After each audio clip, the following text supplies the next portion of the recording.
ආයුබෝවන් අපේ රටේ ජනප්‍රිය කියමනක් තියෙනවා බොහෝ දෙනෙක්ට අපේ රටේ යම් දෙයක් මතක හිටින්නේ සතියයි නැත්තම් දෙකයි කියලා.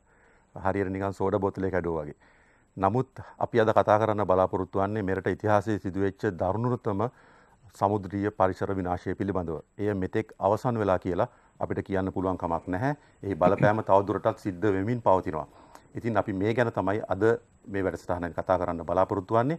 මේ පිළිබඳව කතා කරන්න අප සමග එක්ව සිටිනවා සමුද්‍රීය පරිසර ආරක්ෂණ අධිකාරියේ සභාපතිනි නීතිඥ දර්ශනීල හඳුපුර මහත්මිය.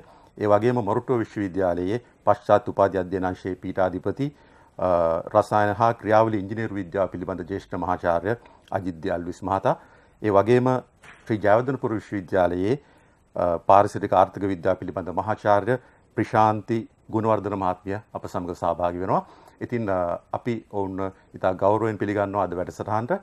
පළමුව මා කැමති නීතිඥ දර්ශනීල හඳුපුර මහත්මිය වෙත යොමු වන්න. මේ අනතුරු සිදු වෙලා දැනට මාස 4ක පමණ කාලයක් ගත වෙලා තියෙනවා. මොකද්ද දැන් මේ වන විට අත් වෙලා තියෙන තත්ත්වය මොකද්ද මෙහි? මේ වන විටත් ඉන්ධන කාන්තුවක් මම හිතන්නේ සිද්ධ වෙමින් තියෙනවා. මේ වන විට අලුත්ම තත්ත්වය මොකද්ද මේ විනාශයේ? බොහොම ස්තුතියි පළමුවෙන්ම සිරසාතනෙට මේ අවස්ථාව අපිට ලබා දීම ගැන. ඇත්තටම අපි දන්නවා ශ්‍රී ලංකාවේ වෙරළ තීරයේ නැත්නම් අපේ සමුද්‍ර කලාපය තුළ සිදු වූ දැවැන්තම පරිසර හානිය සිද්ධ වුණේ MV එක්ස්ප්‍රස් පෙරළ නෞකාව හා ආශ්‍රිත අනතුරුයි.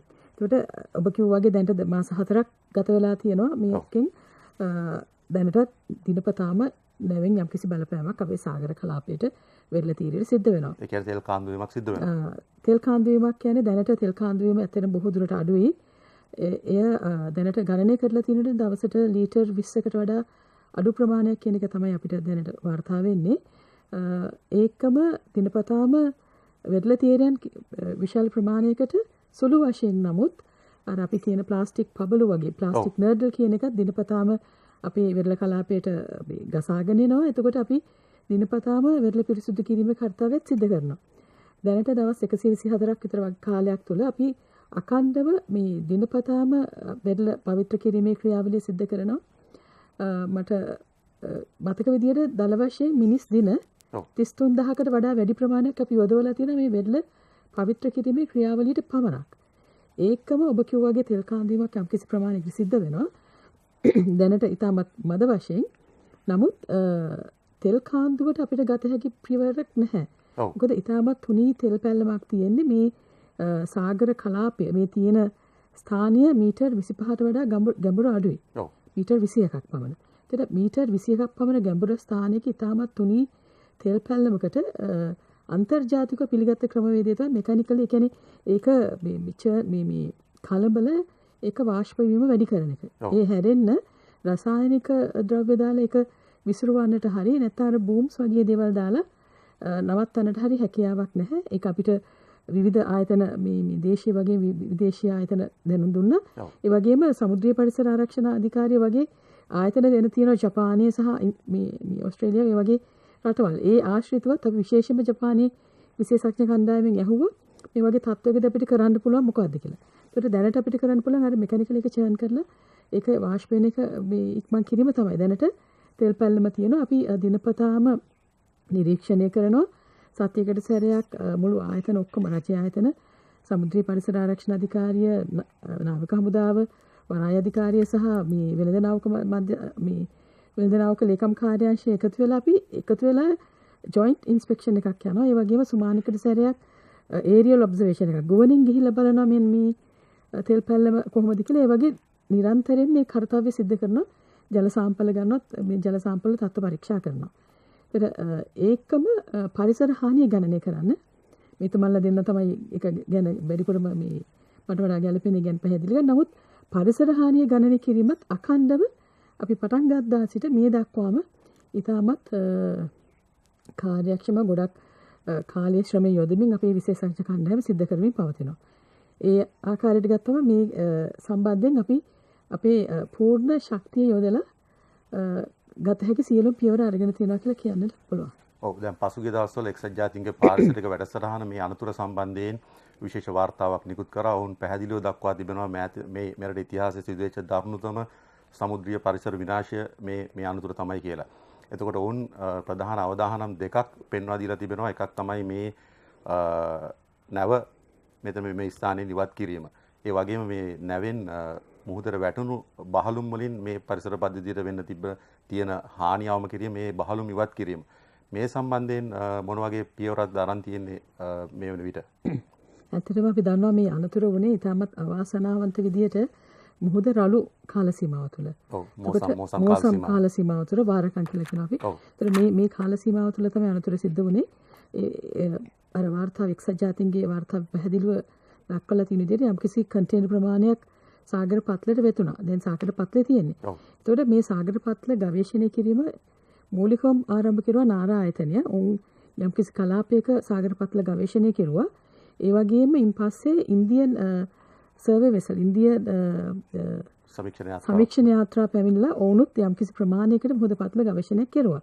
දැන් මේ අවස්ථාවේදී නෞකාව මේ තියෙන්නේ භාරකාර සමාගමක් යටතේ. රිසෝල් මරීන් කියන භාරකාර සමාගම යටතේ ඔවුන් ඉතාමත් පැහැදිලි සහ මේ හොඳ පරාසයක විහිදුණු මුහුද පත්ල සමීක්ෂණයක් සිදු කරමින් පවතිනවා. බොහෝ දුරට ඒක මේ වෙනුවට අවසන් වෙන නියමිතයි. ඉන් පස්සේ තමයි කන්ටේනර් උඩට ගැනීම ආරම්භ කරන්න නියමිත වෙන්නේ. දැනට හඳුනගෙන තියනවාද මේ කන්ටේනර් කීයක් වගේ මුහුද පත්ලේ තියෙනවා කියලා? ඇත්තටම කන්ටේනර් කියනට වඩා විශාල ඩෙබ්‍රිස් කියන්නේ මේ අපද්‍රව්‍ය විශාල ලොකු ප්‍රමාණයක් අපද්‍රව්‍ය සහ කුඩා ප්‍රමාණයක් අපද්‍රව්‍ය කියලා තියෙන්නේ. සම්පූර්ණ වාතාව අපිට ලැබීමට නියමිතයි. දල වශයෙන් අපිට දිනපතාම ඕන් කරන කාර්යයන් වල දිනපතාම මේ ප්‍රගතිය අපිට වාර්තා වෙනවා. ඒතර මේ නෞකාව ඉවත් කිරීම සම්බන්ධයෙන් මොන වගේ තීරණයක්ද මේ උනට අරන් තියෙන්නේ? නෞකාව ඉවත් කරන එක ඇත්තටම මේ නැවේ අයිතිකාර සමාගමේ වගකීමක්. ඔවුන් පසුගියදා අන්තර්ජාතික ටෙන්ඩර් කැඳවලා තිබුණා නෞකා ඉවත් කර ගැනීමේ කර්තව්‍යයට. සැප්තැම්බර් මාසේ 21 වෙනිදා තමයි ඒ කාල සීමාව අවසන් වුණේ. අපි දැනවත් ශ්‍රී ලංකාවේ සමාගම් කීපයකුත් අන්තර්ජාතික ජාත්‍යන්තර මේ විදේශීය සමාගම් සමග එකතු වෙලා මේකට ටෙන්ඩර් අයදුම්පත් කැඳවලා තිබුණා. ඒතර ගොඩක් වෙලාවට අපි බලාපොරොත්තු වෙනවා ඔක්තෝබර් මාසේ අග එහෙම නැත්නම් නොවැම්බර් මාසේ මුල කියන්නේ කාලගුණීය මුහුද තත්ත්වයක් අපිට සාධාරණයක් කරයි කියලා හිතුවොත් ඒ කාලේ වෙනකොට නැව ඉවත් කර ගැනීමේ කාර්යය ආරම්භ කරන්න තමයි බලාපොරොත්තු වෙන්නේ. මේකත් සෑහෙන සංකීර්ණ කාර්යයක් වෙයි කියලා අපි බලාපොරොත්තු වෙනවා. පරිසර හානි නොවන ආකාරයට හැකිතාක් දුරට අවම කරගෙන ඒ කාර්යය කරන්න තමයි අපි කවුරු හරි නෞකාවේ අයිතිකාර සමාගම තෝරගන්න ආයතනට අපි විසින් දැනුම් දීමක් සිදු කරන්න බලාපොරොත්තු වෙනවා. පරිසර හානිය අවම කරගෙන මේ කාර්යය සිදු කරනවා. ඒතර ඒවා නිරීක්ෂණය කටයුතු අපේ ශ්‍රී ලංකා බලධාරීන් සිදු කරනවා. පැහැදිලිවම ශ්‍රී ලංකාවේ ආයතන කීපයක් සමුද්‍රීය පරිසර ආරක්ෂණ අධිකාරිය, වෙළඳ නාවික ලේකම් කාර්යාංශය, නාවික හමුදාව, කෝස්ට් ගාඩ් ආයතනය මේ සියල්ලම එකතු වෙලා මම හිතන්නේ අපිට නිරන්තරයෙන් කණ්ඩායමක් මොකද ඉන්නට වෙයි රැඳිලා ඔවුන්ගේ නෞකාවල ඉඳගෙන මේ සමස්ත කාර්යය අඩුම පරිසර හානියකින් සිද්ධ වෙනවා කියන මේ කාර්යය කාරණේ පැහැදිලි තහවුරු කරගන්නට. ඔව් මම ඊළඟ ප්‍රශ්නය යොමු කරන්නේ මහාචාර්ය අජිත් ගියල්විස් මහතාට. අපි දැක්කා මේ නෞකාවේ අනතුරත් සමග කුඩා ප්ලාස්ටික් බෝල විශාල වශයෙන් අපේ වෙරළ තීරයට ගොඩ ගහලා තිබ්බා. ඉතින් මේවා අපි දැක්ක සමහර ඡායාරූපවල මේ මාළුන්ගේ කරමල් ඇස්සේ පවා මේ චූටි ප්ලාස්ටික් බෝල ගිහිලා තිබ්බා. ඉතින් මෙහි බලපෑම තව කොපමණ කලක් තියෙන්න පුළුවන්ද අපේ සමුද්‍ර පද්ධතියට, සමුද්‍ර ජීවීන්ට කොයි ආකාරයෙන්ද බලපාන්නේ කියලා දැනගන්න කැමතියි ඔබතුමාගේ. සම්පත් මම හිතන්නේ පළමුව මේක අපි සම්පූර්ණ සිදුවීම ගැන යම්කිසි අදහසක් ගැනීම අවශ්‍යයි කියලා පළවෙනියටම ඔබ අහපු ප්‍රශ්නේ අර ප්ලාස්ටික් කැබලි ගැන කතා කරන්නට කලින්.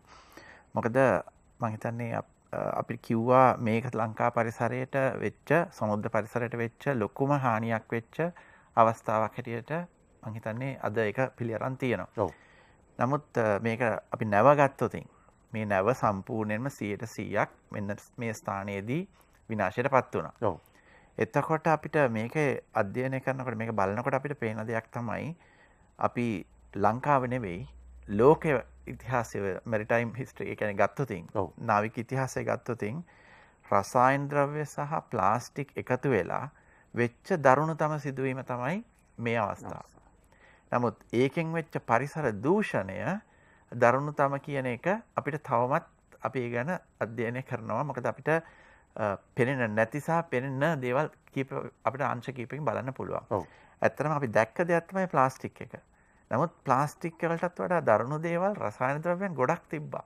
මං හිතන්නේ භාණ්ඩ වර්ග හානිකර භාණ්ඩ වර්ග 17ක් හානිකර ඒ තිබ්බා. කියන්නේ නයිට්‍රික් ඇසිඩ් ටොන් 25ක් 81ක් පමණ විතර තිබ්බා. බැහැලුම් වල ಜಾති තිබ්බා. ඔව්. එතකොට අපි ඒකෙන් තේරුම් ගන්න ඕනේ මේ රසායන ද්‍රව්‍ය කියන ද්‍රව්‍ය එකතු වෙලා, ඒ කියන්නේ අපි ඒක ගේන්නේ අපේ භාවිතයට. ඔව්. අපි ඒක භාවිතයට තමයි මේ කරේ. නමුත් ඒක අපි මුදා හැරියම පරිසරයට දැවැන්ත අභියෝගයක් තියෙනවා. නමුත් මේ මුදාහරණ ක්‍රමවේදය මුදාහරණ විදිය අනුව ඒක දැවැන්ත අභියෝගයක් එනවා. මොකද අපි දන්නවා නැව පළවෙනි දවසේ මැයි 20 ඉඳන් ජූනි 2 වෙනකල් ඔව්. නැව ගිනි ගත්තේ. මතු පිට ඒක ගිනි ගැනීමට හසු වෙමින් තිබ්බා. අවසාන ජූනි 2 වෙනකොට සාමසිදුරකට ඒක සමනය වෙලා තිබ්බා. නමුත් දැන් මෙතනදී ඔය තිබ්බ ද්‍රව්‍යයන් ඇත්තටම ගිනි අරගෙන ඒ දහනය වෙච්ච ද්‍රව්‍යයන් වායු වලට මුදාහරිනවා. ඒ අතරතුර ඒක සම්පූර්ණ දහන ක්‍රියාවලියට ලක් වෙන්නේ නැහැ. ඒක අර්ධ දහන ක්‍රියාවලියට. ඉතින් අපි විශේෂයෙන් දන්නවා මේ ප්ලාස්ටික් වගේ ද්‍රව්‍යයන්, මේ PVC ප්ලාස්ටික් තිබ්බ ද්‍රව්‍යයන් මේ මුහුදු පරිසරය තුළ, ඒ කියන්නේ ක්ලෝරයිඩ් එහෙම තියෙන පරිසරය තුළ අපි ඔය දහන ක්‍රියාවලියට, අර්ධ දහන ක්‍රියාවලියට යොමු වෙනකොට දරුණු රසායනික ද්‍රව්‍යයන් නිෂ්පාදනය වෙනවා. අපි ඩයොක්සින් ෆියුරාන් කියලා අපි කතා කරනවා. මේක ගෝලීය සම්මුතියන් තියෙන දේවල්. ඉතින් ඒක ඇත්තටම අපි වායු ගෝලයට නිදහස් කරේ. ඒක වායු ගෝලයට නිදහස් වෙලා රට තුලට, මොකද ඒ කාලයේදී හුලං තිබ්බේ ගොඩට අපේ රට දිහාට. ඒකෙන් අපි ඒක රට පුරාම වගේ පැතිර ගියා. නමුත් දැන් මං කියන්නේ නැහැ ඒ ද්‍රව්‍ය සුළු ප්‍රමාණයෙන් හෝ තියෙනකොට ඒ තනුකතරම අනුව එකපාරටම නමුත් ඒක අපි රසායන ද්‍රව්‍යයක් හැටියට අපි දන්න දෙයක් තමයි මේක දරුණු රසායන ද්‍රව්‍යයක් කියන එක. ඒකෙන් ඍජු බලපෑම් ඇති වෙනවා. නමුත් අර එක කාලයත් එක්ක දෙනවා වෙන දේවල්.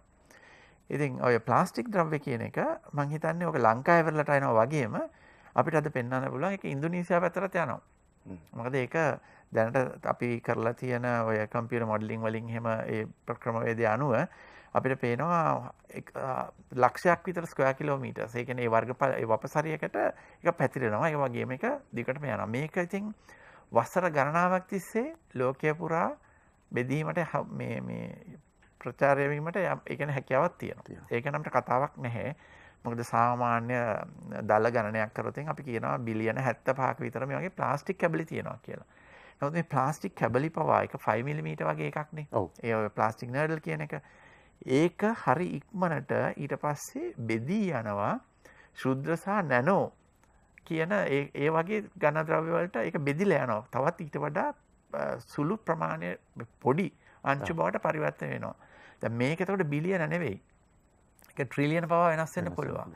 ඉතින් එතකොට තමයි ඔය එක එක සත්ත්ව කොට්ටාශ වලට ඔක තැන්පත් වීම. හැබැයි දැන් මම කියන්නේ මේ නැව හරහා පමණයි මේක වෙන්නේ කියලා. අනිත් ඒවා වෙන චුල් වශයෙන් වෙනවා. නමුත් මෙතනදී උනේ මේ ටොන් 25000ක් විතර තියෙන ප්ලාස්ටික් රසායන ද්‍රව්‍ය සියල්ලම එක අවස්ථාවකදී අපි මුදා හැරියා. ඒක කවදාවත් නොවන අවස්ථාවක්, නොවිය යුතු දෙයක්. ඉතින් ඒක තමයි අපි කියනවා දැවැන්ත පරිසර දූෂණයක් මෙතන වෙනවා කියන එක. දැන් අපි දැක්කා මේ අනතුරත් සමග කැස් බෑවුන්, ඒ වගේම තල්මසුන්, ඩොල්ෆින් වැනි සතුන් විශාල වශයෙන් මම හිතන්නේ දහසකට ආසන්න සතුන් ප්‍රමාණයක් මිය ගියා. සමහර පාර්ශවිකව මේ වාරකම් නිසා සිදුවෙච්ච සිදුවීම් වලින් මිය ගියා කියලා. දැන් නිශ්චිතවම තහවුරුලා තියෙනවද මේ නවයේ බලපාම නිසා තමයි මේ සතුන් මිය ගියේ කියලා? සම්පත් මෙහෙම කියන්න පුළුවන්. අපි දැන් අපිට ඔක ප්‍රශ්න දෙවිදියකට උත්තර දෙන්න පුළුවන්. පළවෙනි දේ තමයි අපි පැහැදිලිවම දන්න දෙයක් තමයි. මොකද අපිට කියනවානේ මේක මේ අවස්ථාවේ වෙනවා, මේක වෙන අවුරුදු වලත් වෙනවා, කලිනුත් වුණා. ඉතින් දත්තයන් තියෙනවා. ඉතින් අපිට දත්ත එකතු කරාම අපිට කියන්න පුළුවන් එකක් තමයි පැහැදිලිවම මේ ජූනි ජූලි මාසවල මේ දගයන් පහුගිය අවුරුදු 10ටම වඩා වැඩි අගයක් මෙතන තියෙනවා. එතකොට අපිට එක පින්තූරයක් නිර්මාණය වෙනවානේ. අපිට තේරෙනවා හරි මෙතන යම්කිසි විශේෂ මොකද දත්තයන් එක ප්‍රස්ථාරයකට ගත්තාම අපිට පේන දෙයක් තමයි ජූනි මාසයේ ලොකු කන්දක් තියෙන්නේ එතන. එන අගය හරි වැඩි. අනිත් අවුරුදු හැම එකම අවුරුදු 10ක් පිටිපස්සට යනකොට ඔය තත්ත්වය නැහැ. ඒකෙන් අපිට යම්කිසි අදහසක් ගන්න පුළුවන්. හරි. මේ සිදුවීම ඍජුවම හෝ යම්කිසි විදිහකට බලපාලා තියෙන්න ඕනේ මේ වගේ අවස්ථාවක් නිර්මාණය වෙන්න. ඒක මම හිතන්නේ සාමාන්‍ය පැහැදිලි එක තේරෙන දෙයක්. දෙවනියට අපි කරගෙන යන දේ තමයි අපිට පැහැදිලිවම පෙන්වන්න පුළුවන් වෙනවා. සමහර අවස්ථා ගත්තම දැන් මේක 100%ක්ම 400ක්ම සත්තු ටික අරගෙන ඒ 100%ම අපිට පෙන්වීම අවශ්‍ය වෙන්නේ නැහැ. නමුත් යම්කිසි සාම්පල් එකක් අරගෙන අපි පෙන්නනවා මෙතන ඍජුවම මේක නැව නිසා වෙච්ච දේවක් කියලා. ඒ පෙන්වීම දැන් කරගෙන යමින් පවතිනවා. දැන් අපේ රටේ ජනතාව තාමත් බයයි මසුන් ආහාරයට ගන්න. ඉතින් මේ වන විට ඒ ජනතාවට දෙන්න තියෙන පණිවිඩය මොකද්ද ඒගොල්ලන්ට තවමත් අනාරක්ෂිත තත්ත්වයක්ද තියෙන්නේ? මොකද්ද ඔවුන්ට දෙන්න තියෙන පණිවිඩය? තාමත් බියක් තියෙන ජනතාව තුළ. මෙහෙමයි අපි ඔතන දැන් මම ඔය අංශයට සම්පූර්ණයෙන්ම විශේෂඥයෙක් නෙවෙයි. ඔව්. නමුත් අපි සාමාන්‍ය විදිහට හිතුවොතින් මෙහෙම එකක් තියෙනවා. අපි මෙතන පරිසර දූෂණය අපි සම්පත් අපි 4 විදිහකට බලනවා. ඒ කියන්නේ කෙටි කාලීන පරිසර දූෂණයක් තියෙනවා. එතනදී ජීවිත හානිය පවා වෙනවා මේ කෙටි කාලය තුළ. එතන තමයි සත්ව ජීවිත හානි වුණා කියන්නේ. මේ සිදුවීමේදී වාසනාවකට කිසිම අපේ මිනිස් ජීවිතයකට හානියක් වුණේ නැහැ. මේකදී ප්‍රශ්නයක් වුණේ නැහැ. එතකොට මේ සත්ව ජීවිතවලට ඒ හානිය තමයි ඔය ඔබතුමා දැන් කිව්ව නොම්බරා කිව්වේ. නමුත් කාලයක් තුල බලපෑමුත් සමහර අයට වෙනවා. දැන් අපි උතනදී ප්‍රශ්න වෙලා තියෙන අපි දැන් මැරිච්ච මාළු කන්නේ නැහනේ. හරි. දැන් අපි කියමු දැන් මාළු ඉන්නවා. දැන් උතනදී අපි කියමු අර ප්ලාස්ටික් නර්ඩල් එකක් ශරීරගත වෙනවා. එතකොට අපි ඒ මාළුවෝ අපි අල්ලලා ඒ මාළුව ආහාරයට ගන්නවා. මෙතන සාමාන්‍යයක් තියෙනවා අපි ඔය විශ්වවිද්‍යාව අපි ගත්තොත් ටොක්සිකොලොජි කියන එකේදී අපි ඩෝස් රෙස්පොන්ස් කියලා දෙයක් තියෙනවා. අපි සමහර වෙලාවට හිතනවා මේ මාළුවම කෑවොතින් දැන් මෙතන දැන් අපි ටොන් 25000ක විතර අර කියන රසායන ද්‍රව්‍ය සියලු දේම මේ මාළුවට අන්තර්ගත වෙන්නේ නැහනේ. නමුත් අර ඒ ඍජුවම බලපාපු වෙලාවේදී මාළුව ටික එතන නැති වුණා. සමහර අය අපිට නොපෙනෙන විදිහට නැති වෙන්න පුළුවන්. මොකද අපි ඒක පැහැදිලිව පෙන්නනවා. දැන් කොස්ටික් සෝඩා වගේ සාමාන්‍ය සාන්ද්‍රණය වැඩි අවස්ථාවක ඒ අවස්ථාවේ ඒ පරිසරය තුළ ඒ වෙලාවේ මාළුවා හිටියනම් ඇත්තටම මාළුව දිය වෙලා යනවා වගේ තත්ත්වයක් ඇති වෙන්නේ. එතන කටු ටික විතරයි ඒක අපිට පේන්නත් නැහැ. අපි උතයි කියන්නේ මෙතන පරිසර දූෂණය, පෙනෙන පරිසර දූෂණයක් තියෙනවා, නොපෙනෙන පරිසර දූෂණයක් තියෙනවා. කෙටි කාලින පරිසර දූෂණයක් තියෙනවා, දිගු කාලින පරිසර දූෂණයක් තියෙනවා. දැන් මෙතනදී මේ ප්‍රශ්නේ මම හිතනවා ඔයාට අහන ප්‍රශ්නෙට උත්තර දෙන්න ඕනේ දිගු කාලීන පරිසර දූෂණය හරහා Tamanට බලපාන ප්‍රශ්නයක් වෙන්න පුළුවන්ද කියලා. අපිට ඔක දැන් පරිසර විද්‍යාව අනුව අපිට උත්තර ගත්තොත් එක උදාහරණයක් දෙන්නම්. තවත් මර්කරි මිනාමාටා ඩිසීස් එක. මිනාමාටා ඩිසීස් එකේදී මර්කරි තමයි පරිසරයට මුදා හැරීමේ කර්මාන්ත ශාලාව. රසදිය මුදා හැරියා. ඒක ඇත්තටම උත්ප්‍රේරකයක් හැටියට පාවිච්චි කරේ ඒ ක්‍රමවේදය තුල. නමුත් අපි දැන් කර්මාන්ත ශාලාව අද මුදා හරිනවා, හෙට මුදා හරිනවා. නමුත් ඇත්තටම අපිට ලෙඩක් හැදිලා මරණයටපත් වෙන්නේ ඇත්තම මේ අවස්ථාවේදී අවුරුදු 7කට විතර පස්සේ. පළවෙනි අවස්ථාව ඒ මිනිස් ජීවිතවලට උනේ එතන වගේ. ඉතින් ওই විදිහට බලනකොට පේනවා ඇති දැන් අපි සම්කිසි සාන්ද්‍රණයක් යම්කිසි දෙයක් හිර වුණා නම් එතනදී අර අපිට ඇඟට ගිය පමණින්ම අපිට ඒක සම්පූර්ණයෙන් විෂ වෙන්නේ නැහැ. එතනදී මාළුවත් එතන ඇත්තට මාළුවට ඒක විෂ වීමකටත් වඩා මාළුව ඒක අර කැරියර් එකක් හැටියට පාවිච්චි කරන්නේ. නමුත් ඍජුවම බලපෑවනම් එතන සතා මැරෙනවා. නමුත් ඒක ඇඟේ තැන්පත් වෙලා යම්කිසි සාන්ද්‍රණයකට එන්න පුළුවන්. නමුත් මේ පොඩි මාළුවව ආහාරයට ගන්න ලොකු මාළුවට මාළු 3-4 දෙනෙක් ගත්තම අර මාළුවාගේ තියෙන සාන්ද්‍රණය වැඩි වෙනවා. මේක අපි කියන බයෝ මැග්නිෆිකේෂන්, බයෝ ඇකියුමුලේෂන් කියලා. ඒ කියන්නේ ඊට පස්සේ අර ලොකු මාළුවා අර ලොකු සාන්ද්‍රණයක් තියෙන එකක් අපි සමහර වෙලාවට ආහාරයට ගත්තම ඔන්න ඔය ප්‍රශ්න තමයි මිනාමාටකේදී අපිට පැහැදිලිව පෙනුනේ. දැන් මේක පරිසර විද්‍යාවේ මේ ක්‍රමවේදය සම්පූර්ණ අපි තේරුම් අරන් ඉන්න ක්‍රමවේදයක්. ඒකින්ද අපි දැන් අපි ඍජුවම එකපාරටම බය වෙනවා කියන එකදී මම දකින්නේ යම්කිසි අපවිත්‍ර දෙයක්. එතන තමයි අපේ නාරායතනය වගේ මේකට සම්බන්ධ වෙලා තියෙන එක කියන්නේ මේ දැන් පළවෙනි මතක තියාගන්න සම්පත් මෙතන මේ මුහුදු සීමාව තාම මසුන් එකතු කිරීමට තහනම් කලාපය. ඒකින්ද ওই ප්‍රශ්නේ එක උත්තරයක් තමයි මේ කලාපය තුල මසුන් අද අපි ගැනීමක් නැහැ. ඔය අපිට අද මාළු ලෑල්ලක තියෙන මාළු ටික එන්නේ එළියේ. හරි. නීතියට පටහැනිව යම්කිසි විදියකට මාළු ගන්නවා නම් ඒක අපිට උත්තර දෙන්න බෑ. නමුත් මම කියන්නේ දැනට මේ තත්ත්වය තුළ ඔය කලාපේ මාළු එන්නේ නැහැ. ඒක නිසා ඒ ප්‍රශ්නේ නැහැ. අපි කිව්ව යම්කිසි විදිහට ඈතට යනවානේ දැන් මේක මූද ගලාගෙන යනවානේ. හරි. එතකොට යම්කිසි සුළු ප්‍රමාණයෙන් යන ඒවා අපි කාලයත් එක්ක තමයි අර බයෝ මැග්නිෆිකේෂන් කියන එක අපිට දකින්න පුළුවන් වෙන්නේ. ඉතින් ඒකින්ද අනිත් එක අර දැන් මම මේ මාළුව කාවොත් මට ඍජුවම අද බලපෑමක් එනවා කියනට මට දෙන්න තියෙන පුත්තරේ එහෙමම අවස්ථාවක් මම දැක්කේ නැහැ. නමුත් ඒක යම්කිසි සෞඛ්‍යමය තත්ත්වය අනුව සමහර තත්ත්වය අනුව වෙනස් වෙන්න පුළුවන්. දැන් අපි කියනවා දැන් ලොකු මාළු ගත්තොත් අපි සුද්ධ කරනවා. අපි බඩවැල් එහෙම අරගෙන ඒක සුද්ධ කරනවා. පොඩි මාළුවව අපි ඒ සතාව එහෙමම කනවා. ඒක වැඩිපුර සුද්ධ කිරීමක් වෙන්නේ නැහැ. එතකොට හිතන්න පුළුවන් හරි අර සුද්ධ කරන අවස්ථාවේ ලොකු මාළුවෙක් සුද්ධ කරනකොට ওই ද්‍රව්‍ය තැන්පත් වෙන යම් කිසි ස්ථාන තියෙනවා. ඒව ඔව්. ඇත්තටම අපි අයින් අයින් කරනවා. කරනවා. ඒතර අපි ආහාරයට ගන්නෑ. ඉතින් ඔය ක්‍රමවේද පාවිච්චි කරනකොට අපි ඒ වගේම අර ඩෝස් රෙස්පොන්ස් කියපු එක ගත්තොත් ඒක අපි උදේටත් මාළු කාලා දවල්ටත් මාළු කාලා රැටත් මාළු කාලා කරොත් එහෙම අපිට සමහර වෙලාවට අර රසායන ද්‍රව්‍යයක් ඔව්. යම් කිසි විදිහකට සාන්ද්‍රණය වැඩි වීමක් වෙන්න පුළුවන්. එතකොට අපිට එන්න පුළුවන් එකපාරට. එහෙම නැත්නම් තව ලොකු කාලයක් තුල.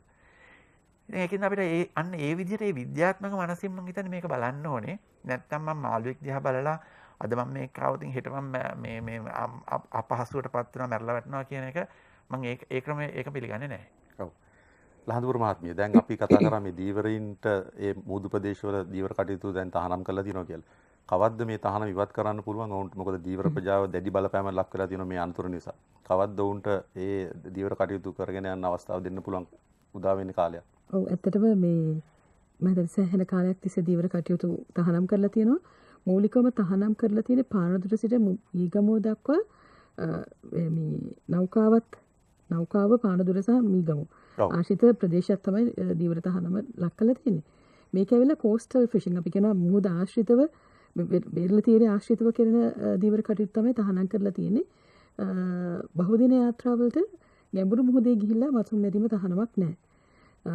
ඇත්තටම මේ තහනම ඉවත් නොකරන්න මූලිකම හේතුව තමයි සාගර පත්ලේ අර විසිරලා තියෙන කන්ටේනර්. ඔව්. ඒව නිසා මේ ගමනාගමනයේට මේ ආරක්ෂාවට දීවරයන්ගේ තර්ජනයක් බාධාවක් වෙයි කියන කාරණේ මත තමයි දීවර අමාත්‍යාංශය තාම මේ තහනම දිගින් දිගටම තියාගෙන තියෙන්නේ. ඒකම මේ මහාචාර්යතුමා කිව්ව දෙයට මම පොඩක් ඇඩ් කරුවොත් දැන් මේ කලාපය තුළ දීවර තහනමක් තියනවා වගේම ඔව්. නාරායතනේ දිගින් දිගටම මේ වෙළඳපොලේ තියෙන මාළු මත්ස්‍යයන් අරගෙන ඒ මත්ස්‍යයන්ගේ පරීක්ෂා කරනවා. ඒ කර්තව්‍යත් මේ අවස්ථාවේ දිගින් දිගටම සිද්ධ වෙමින් පවතිනවා. මොකද මේ දැන් මහ ජනතාවගේ මතයක් තියෙනවනේ කෑවොත් හානියක් වෙයිද කියලා. ඒක නිසා එම හානියක් තියෙනවද කියන එක බලන්න අපේ විශේෂඥ කණ්ඩායම පරිසර හානිය ගණනය කිරීමත් ඇතුළතම ඒ කර්තව්‍යත් දිගින් දිගටම සිද්ධ වෙමින් පවතිනවා. කවදා හරි අන්ඩර්වෝටර් අර කන්ටේනර්ස් ටික ඉවර වුණ උඩට ගත්තම තමයි මේ දීවර තහනම අපිට අයින් කරන්න පුළුවන් වෙන්නේ. ඒක කරලා තියෙන්නේ ඔවුන්ගේම ආරක්ෂාව සඳහා කියලා කියන්නට ඕනේ. ඔව්. අපි දැන් මද විරාමයකට යමු වෙනවා. අපි මේ කතා කරමින් සිටින්නේ එක්ස්ප්‍රස් පර්ල් නෞකාවෙන් අපේ පරිසර පද්ධතියට සිදු දැවැන්ත විනාශය පිළිබඳව අවසන් නොවූ පරිසර විනාශය පිළිබඳව කතා කරමින් සිටින්නේ. අපි මද විරාමයකට යමු වෙනවා.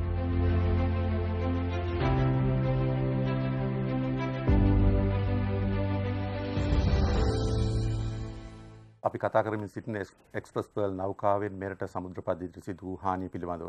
මා කැමතියි කතා කරන්න මහාචාර්ය ප්‍රශාන්ති ගුණවර්ධන මහත්මිය සමග මේ එක්ස්ප්‍රස් පර්ල් සිද්ධියෙන් අපගේ පරිසර පද්ධතියට ඒ වගේම දීවර කර්මාන්තයට ඒ වගේම සංචාරක කර්මාන්තයට දැඩි බලපෑමක් එල්ල වුණා. මේ සිදුවෙච්ච හානිය මොන ආකාරයෙන්ද ගණනය කිරීම සිද්ධ වෙන්නේ කියලා පොඩ්ඩක් පැහැදිලි කිරීමක් කළොත්. ඔව් අපිට ඒක ගැන මේ විදිහට විස්තර කරන්න පුළුවන්. ඇත්තම කියනවා නම් මෙතන අපිට කල්පනා කරන්න වෙනවා මෙතන මොනවද තිබුණු පරිසර පද්ධතීන් සහ ඒ ආශ්‍රිත ජීවීන්. ඒ කියන්නේ මෙතන මුහුදු පරිසර පද්ධතිය ගත්තහම මෙතන අපි දන්නවා නොයෙක් ජීවීන් ඉන්නවා. මත්ස්‍යයන් ඉන්නවා, ඒ වගේම මේ උරගයන් ඉන්නවා, ඒ වගේම ශීරපායින් ඉන්නවා, මෙයාගේ විවිධ ජීවීන් ඉන්නවා. ඒ වගේම විවිධ පරිසර පද්ධති තියෙනවා. කොරල් පර තියෙනවා, සී ග්‍රාස් බෙඩ් කියලා තියෙනවා. එතකොට වෙරළ කලාපයේ තවමත් සංවේදී පරිසර පද්ධති ගොඩක් තියෙනවා. ඒතර මේ එක එකක් ගත්තාම එක එක ජීවියෙක් ගත්තාම එක එක පරිසර පද්ධතියක් ගත්තාම මේ එකින් එකට මේ මහාචාර්ය අජිත් අල්විස් කිව්වා වගේ සියලුම කිමිකල් වලින් වෙන්න පුළුවන් හානිය අපිට වෙන වෙනම යම්කිසි අගැයීමකට ලක් කරන්න ඕනේ මුලින්. ඒ කියන්නේ මොකද්ද මේ කිමිකල් එකෙන් මේ පරිසර පද්ධතියට මේ සතාට වෙච්ච හානිය. ඒක පදනම් කරගෙන අපිට පුළුවන් ආර්ථික අගයක් ගණනය කරන්න. එතකොට ඒක ඇත්තම කියනවා නම් ක්‍රමවේද මත පදනම් වෙලා ගණනය කරන්නත් පුළුවන්. ඒ වගේම තමයි දැනට ලෝකයේ ඒ පිළිබඳ කරලා තියෙන ගණනය කිරීම ආශ්‍රය කරගෙන කරන්නත් පුළුවන්. ඒතකොට ඒක ඊටාම සංකීර්ණ ක්‍රියාවලියක් වෙන්නේ. මොකද මෙතන ඇත්තම කියනවා නම් ඒ එක එක කිමිකල් එක තනි තනියෙන් ගිහිල්ලා එක එක පරිසර පද්ධතියට සහ ජීවියාට හානි වීමක් නෙමෙයි මෙතන උනේ. මේක සංකලනයක්. මේ කෙමිකල් මේ නිකන් උගක් සංකීර්ණ මිශ්‍රණයක් සිද්ධ වුණා. එතකොට අපිට මේක සිද්ධ වුණේ මොකද්ද කියන එක අපි විවිධාකාරයේ මොඩල් වලින් අපි ඇත්තටම තාමත් ගණනය කරමින් පවතිනවා. ඒ වගේම තමයි මෙතන දැන් තවත් උදාහරණ ගත්තොත් අපි වෙරළ කලාපය ගත්තොත් අපිට තවත් මේක විග්‍රහ කරන්න පුළුවන්. වෙරළ කලාපය අපි දන්නවා වෙරළ අපි පාවිච්චි කරනවා අපේ සෞන්දර්ය රස විඳීමට. අපි හවසට මුහුදු වෙරළට යනවා. ඒතර යම්කිසි කාලයක් තුළ මේ සියලුම ක්‍රියාවලි ලංකාවේ නතර වුණා. දැනටත් මිනිසුන්ට ඒක ගැන යම්කිසි සැකයක් තියෙනවා. ඒතර ඒ වගේම තමයි වෙරළාශ්‍රිතව තියෙන වෙනත් සියලුම ක්‍රියාකාරකම්. උදාහරණයක් ගත්තොත් මේ කැස්බෑවන් සංරක්ෂණය සහ උන් නැරඹීමට යාම, ඒතර ඩොල්ෆින් නැරඹීමට යාම, මේ සියලුම ක්‍රියාවලීන් වලට මේ නැවේ මේ අනතුර නිසා නොඑක් ආකාරයෙන් හානි සිද්ධ වුණා. එතකොට අපිට මේකට ගණනය කරන්න පුළුවන් නැවට පෙර තත්ත්වය මොකද්ද තිබුණේ, දැන් මොකද්ද තියෙන්නේ. එතකොට ඒක ආර්ථික අගයකට ගණනය කිරීම කියන එක අපි විවිධාකාර ක්‍රමවේද පාවිච්චි කරලා කරන්න පුළුවන්. ඔව්. එතකොට දැන් අපේ දීවර ප්‍රජාවට වෙච්ච හානිය කොයි ආකාරයෙන්ද තක්සේරු කිරීමක් සිද්ධ වෙන්නේ? ඔව්, දීවර ප්‍රජාවට වෙච්ච හානිය ඇත්තටම අපි දන්නවා ඒක ඍජු හානිය තමයි දිනකට ඔවුන්ගේ ලබන ඍජු ආදායම. ඒ වගේම අපි දන්නවා මේ මාළු විකුණලා විවිධාකාරයේ වෙළඳුන් පිරිසක් ඉන්නවා. ඒ කියන්නේ අර ලොකු බල්ක් බයස්ලා, කියන්නේ ලොකු ප්‍රමාණ වලින් ගන්න අය ඉඳලා පුංචිම අපි දන්න මාළුකාරයා බයිසිකලේ යන කෙනා දක්වා විවිධාකාරයේ මාළු විකුණන අය ඉන්නවා. ඒ වගේම තමයි මාළු ආශ්‍රිත නිෂ්පාදන අපේ තියෙනවා. ඒ කියන්නේ කරවල වේලන ඒවා, අනිත් ඒවා, ඒ වගේම නොඑක් විවිධාකාරයේ ජීවන රටාවල් මේ ඔස්සේ ගොඩ නැගිලා තියෙනවා. ඒ සියල්ලට මේකෙන් බලපෑමක් සිද්ධ වෙනවා. මොකද අපි දන්න විදිහට අපි දැනට පොඩි සමීක්ෂණයක් කළා. මේක අනුව අපිට දැනගන්න ලැබුණේ ජනගහණයෙන් සෑහෙන ප්‍රතිශතයක් දැනටත් මාළු ආහාරයට ගන්නෙ නැහැ. ඒකට ඒ නිසා අර මෙම මත්ස්‍ය ආශ්‍රිත කර්මාන්ත කරන අයට ඒකෙන් යම්කිසි ඍජු බලපෑමක් තියෙනවා. ඒකට අපි දන්නවා යම්කිසි නැව ගිනි ගනිමින් තිබුණු සහ ඒ යම්කිසි මාසයක එකමාරක කාලයක් තුළ මම හිතන්නේ ලංකාවේ කිසිම තැනක මාළු විකිණීමක් සිද්ධ වුණෙත් නැහැ මම දන්න විදියට. ඒතර එතනින් වෙච්ච හානිය, එතකොට දැනට වෙන හානිය අපිට මේක ඇත්තටම කියනවා නම් සෞඛ්‍යමය පැත්තෙන් පුද්ගලයන්ගේ ගණනය කරන්නත් පුළුවන්. මොකද මාළු ආහාරයට නොගැනීම නිසා අපි වෙනත් ප්‍රෝටීන් ප්‍රභවයකුත් අපිට නැත්තම්, උදාහරණයක් විදිහට මස් කන්න නැති කෙනෙකුට මාළු අහිමි වුණා කියන්නේ ඔහුගේ එකම ප්‍රෝටීන් ප්‍රභවය අහිමි වුණා.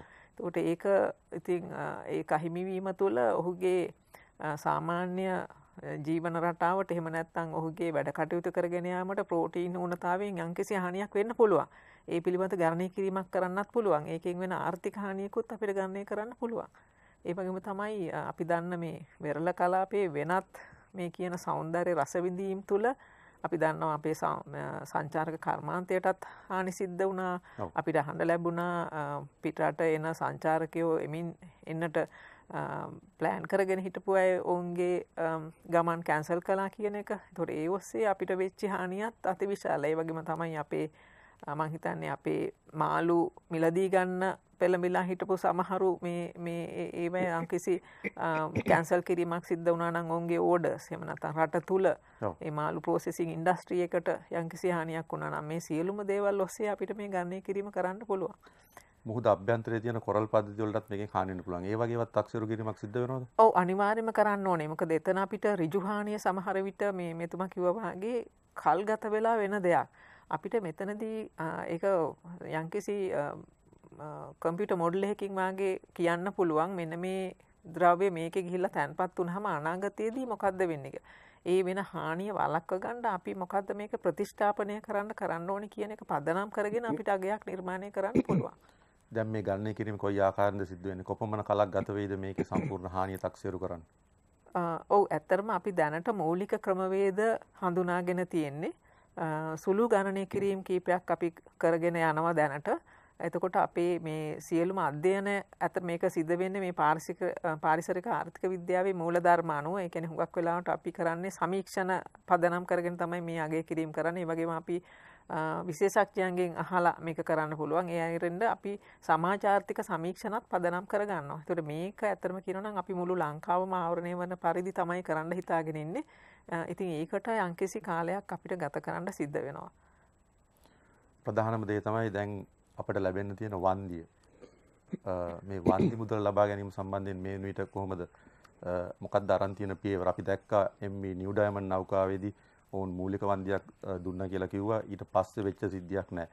මොකද්ද මේ එක්ස්ප්‍රෙස්වල් සිද්ධියේදී මොන වගේ වන්දි මුදලක් ලබා ගන්නද කටයුතු කරමින් තිබෙන්නේ? ඔව්, ඇත්තටම වන්දිය ගත්තොත් වන්දිය කොටස් දෙකකට බෙදන්න පුළුවන්. මූලිකවම අපිට පේන ඍජු හානි නැත්නම් රුජු වියදම් සහ පරිසර හානියට ගන්න වන්දිය. ඔව්. ඒතර දැන් අපිට පරිසර හානියට ගන්න වන්දිය තාම මෙතුමන්ලා එක ගණනය කරමින් සකස් කරමින් යනවා. ඒතර පරිසර හානියට වන්දිය අපි තාම ඉල්ලන්න පටන් අරගෙන නැහැ. ඔව්. අපි දැනට ඉල්ලලා තියෙන්නේ උන්ගෙන් මේ අපිට එදිනෙදා අපේ කටයුතු වලදී වෙච්ච අපිට වුණ පාඩුවක් වෙන තියෙනවා නම් එහෙම නැත්නම් අපිට ගිය වියදමක්. ඔව්. එතකොට මූලිකව අපි කලින් ඩොලර් මිලියන 40ක වන්දියක් ඔවුන්ගෙන් ඉල්ලුවා. එතකොට ඒකෙන් 3.6ක් ඩොලර් මිලියන අපිට ලැබුණා. ඔව්. ඒකේ මූලිකවම අපිට දැනුම් දුන්නා ඒ 3.6ක් ගෙවන ගමන් ඉතුරු කොටස මම පැහැදිලි කරන්න මේ කාර්යය ටික මේ කාරණේ ටිකක් අපි ඒ ඩොලර් මිලියන 40 ඇතුලේ තිබුණා ඒ ඩොලර් මිලියන අපි 40 ඉල්ලුවේ මැයි 20 වෙනිදා ඉඳලා ජූනි 2 දක්වා කාලය තුල අපිට ගිය වියදම් වගේම අපි තව වියදම් ටිකක් ෆෝකාස්ට් කරුවා. ඒ කියන්නේ අනාගතයේ මෙච්චර වියදම් වෙන්න පුළුවන් කියලා හිතලා ඒ දෙකේම එකතුවක් තමයි ඒ වෙලාවේ පළවෙනි වන්දිය. අපි දන්නේ නැහැ කොච්චර ලොකුවට අපිට පිරිසුදු කරන්න වේද කොයිතරම් ලොකු හානියක් වේද කියන එක අපිට ඒ වෙලාවේ හැඟීමක් තිබුණේ නැහැ. එතකොට අපි ඒ දැම්මේ ඩොලර් මිලියන 40 ඇතුලේ කොටස් දෙකම තිබුණා. ඕන් අපිට 3.6ක් ගෙවලා දැනුම් දීමක් කෙරුවා. අපිට ගිය වියදම ඇත්තටම ගිය වියදම මේ පූර්ණණය කරන්න උන්ට බිල් පාත් ඉන්වොයිස් වගේ දේවල් ඒ අදාළ ලිපි ලේඛන ලබා දෙන්න කියලා. අපි ඒ ලිපි ලේඛන උන්ට යවුවා නීතිපතිතුමා හරහා. ඒ වගේම ඔවුන් දෙවෙනි කාරණයක් විදිහට දැනුම් දුන්නා. අර මේ අනාගතයේ විය හැකි කියලා ෆෝකාස්ට් කරපු වියදම නැතුව දිගින් දිගටම මේ ඇත්තටම වියදම් වූ මුදල ඔවුන්ගෙන් දිගින් දිගටම ඉල්ලන්න සහ ඒක ඔවුන් ගෙවනවා කියලා. එතකොට කිසිම මුදලක් අපිට අහිමි වුණා කියන එකක් නැහැ. දැන් සමහරට මාධ්‍ය වාර්තා කරලා සමහරට මෙතන යම් කිසි මේ ඩොලර් ප්‍රමාණයක් අපිට අහිමි වුණාද කියලා. එහෙම අහිමි වුණාක් උනේ නැහැ. අර ෆෝකාස්ට් කරන මුදල වෙනුවට ඇත්ත මුදල ඇක්චුවල්ස් වියදම් කෙරුවට පස්සේ ක්ලේම් කරන්න කියන එක තමයි උන් අපිට දැනුම් දුන්නේ. ඒ අනුව අපි අර මැයි 20 වෙනිදා ඉඳලා ජූනි 2 දක්වා වූ කාල සීමාවට අපිට ගිය වියදම් වල මේ ලිපි ලේඛන සියල්ලම ගරු නීතිපතිතුමාට ලබා දීලා එතුමා හරහා යවලා තියෙනවා රක්ෂණ සමාගමට. ඕන් ඒවා සලකා බලමින් තිබෙනවා කියලා කිව්වා ගෙවීමක් සඳහා. ඒ වගේම දෙවෙනි හානි පූර්ණයක් විදිහට අපි ජූනි මාසේ 2 වෙනිදා ඉඳලා අගෝස්තු මාසේ 31 දක්වා වන්දි මුදල දැනට ගණනය කරලා හදාගෙන යනවා. ගොඩක් වෙලාවට අපි බලාපොරොත්තු වෙනවා මේ සතිය අග කියලා අපි හිතා ගියේ නමුත් ඒක හෙට අපිට යවන්න බැරි වෙනවා. නමුත් මේ සතිය අග අපිට ඒක යවා ගන්නට හැකි කියලා මම බලාපොරොත්තු වෙනවා අදාළ රක්ෂණ සමාගමට. ඒ විදිහට අපිට නිරන්තරයෙන් අපිට යන වියදම ඔවුන්ගෙන් හානි පූර්ණය කරගන්න බලාපොරොත්තු වෙනවා. විශේෂයෙන්ම වෙරළ පිරිසිදු කිරීමේ කාර්ය අඩුම ගානේ තව මාස 6කට වඩා වැඩි කාලයක් යනවා.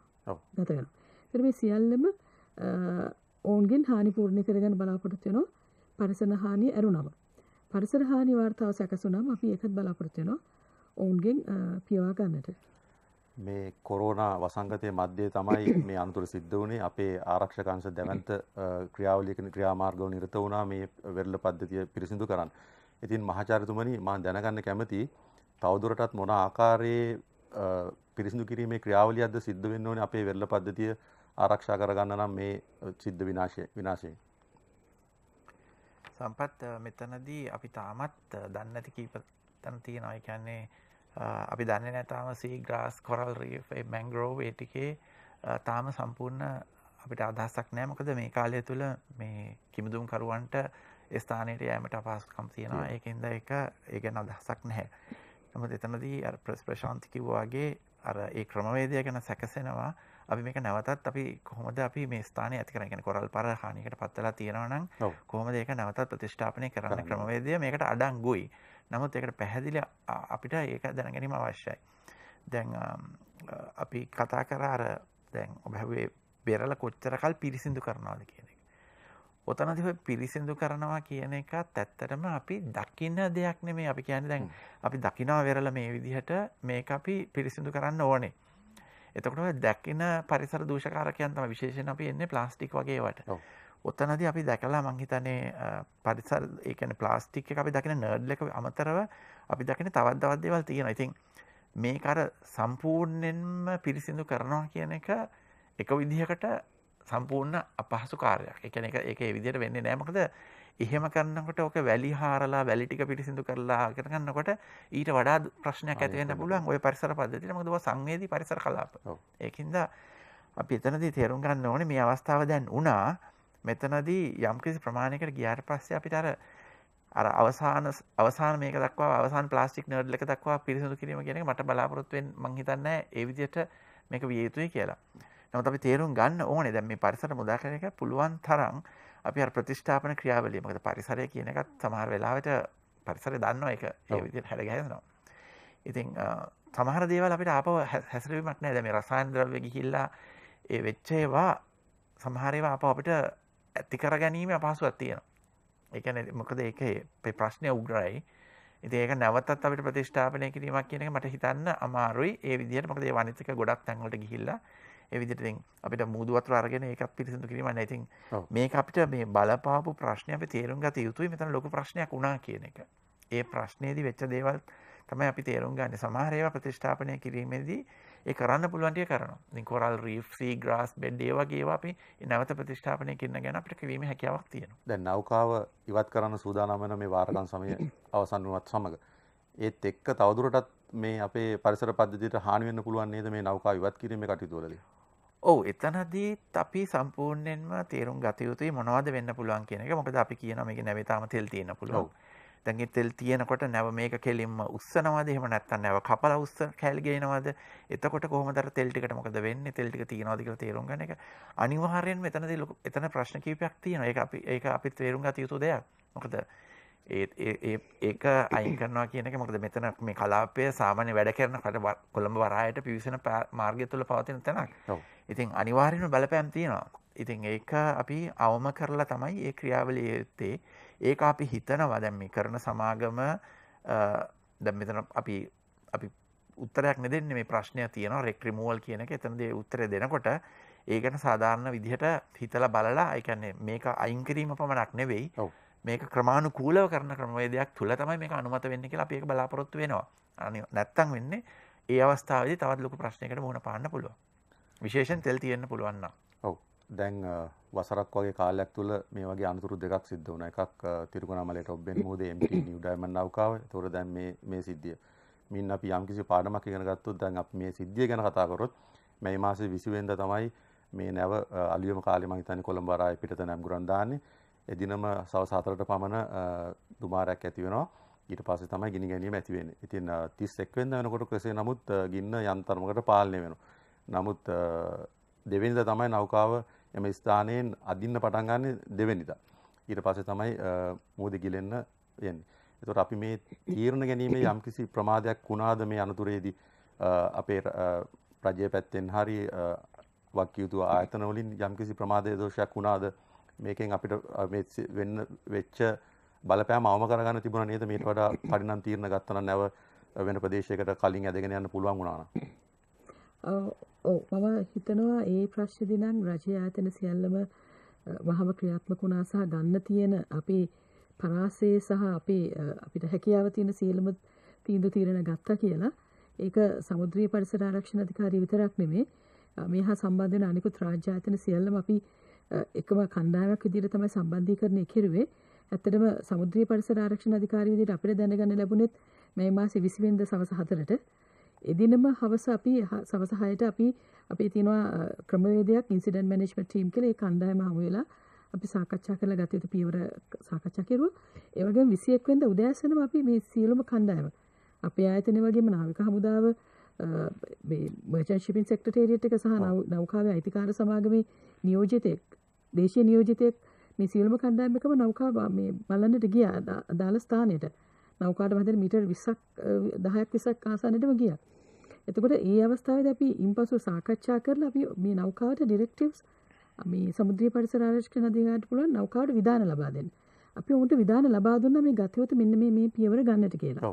ඒ වගේම අනිකුත් හැම අවස්ථාවෙදීම උන්ට අපි ලිඛිතව නියමාකාරයෙන් නියම වෙලාවට විධාන ටික ලබා දීලා තියෙනවා.